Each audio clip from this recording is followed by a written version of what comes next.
alors aujourd'hui, il y a pas vraiment d'études pour devenir professeur particulier. Ce qui est important pour devenir professeur particulier, c'est d'être à l'aise avec la matière qu'on enseigne, d'être intéressé par l'enseignement et d'avoir un caractère pédagogue, patient et à l'écoute, puisque on a souvent, on va souvent aider des élèves qui sont en difficulté ou qui, en tout cas, ont besoin d'augmenter leur niveau. Donc, bien sûr, il faut absolument être à l'aise avec la matière et être pédagogue. Il n'y a pas vraiment de diplôme. Donc, quelqu'un qui a un niveau suffisant dans une matière peut devenir professeur particulier.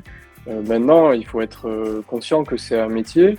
Donc, ça va demander une gestion d'une activité indépendante. Donc, il faut créer une entreprise, il faut gérer cette entreprise. Donc, il y a tout ce qui va aussi à côté du métier qui fait partie, comment dire, du métier, entre guillemets, d'entrepreneur. Donc, il va falloir gérer sa propre communication, ses propres outils digitaux, la facturation, la comptabilité. Voilà, il y a tout un ensemble comment dire, de travail qui est à fournir à côté du travail de professeur en soi. Donc c'est vraiment différent de professeurs certifiés dans le public, où la plupart du temps on va travailler avec une classe. Donc le travail d'un prof particulier dans le public va plus être organisé autour du cours oral présentiel face à une classe.